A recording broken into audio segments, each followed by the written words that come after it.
Hey, we're standing here on the Lafayette Road on the Chickamauga battlefield. Now, this is actually technically where the battle could start, as the battle is fought from September 18th through September 20th, 1863, but there are actually shots fired here on September 11th between Union and Confederate troops as they jockey for position, trying to figure out what the other one's doing.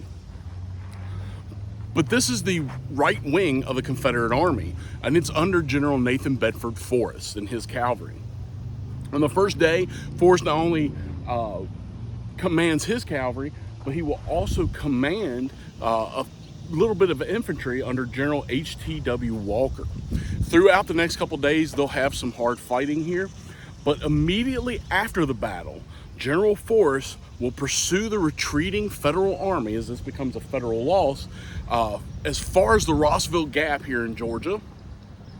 He will climb a high tree, and there he will use a telescope to observe the situation at Chattanooga, Tennessee, as that is where the Federals are falling back to. He reported that the Federals were in somewhat of a disarray and in full retreat to Chattanooga. He strongly recommended that the Army of Tennessee attack and complete the destruction of the Federal Army, follow up on this massive victory here at Chickamauga. That's not exactly going to happen. It was sound advice, but was completely ignored by General Braxton Bragg, overall command of the Confederate forces. And this will widen the rift between Forrest and Bragg, as they didn't really like each other.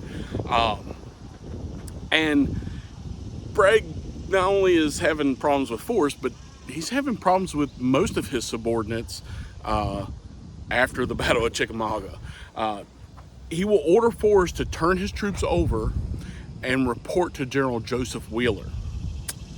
This was in spite of the fact that Bragg was fully aware that Forrest had vowed never to fight with Wheeler again. An angry Forrest will confront Bragg over these orders and threaten the commander of the Army of Tennessee with bodily harm. The incident's never reported because Bragg realizes Forrest is way too important to what's going on, and it's not worth him going to jail for insubordination.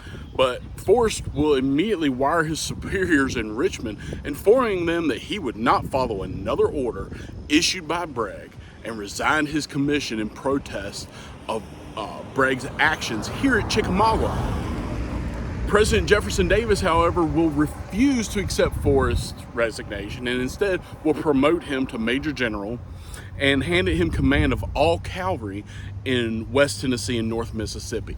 Now, all this rift is happening at the end of a major Confederate victory. That's just crazy.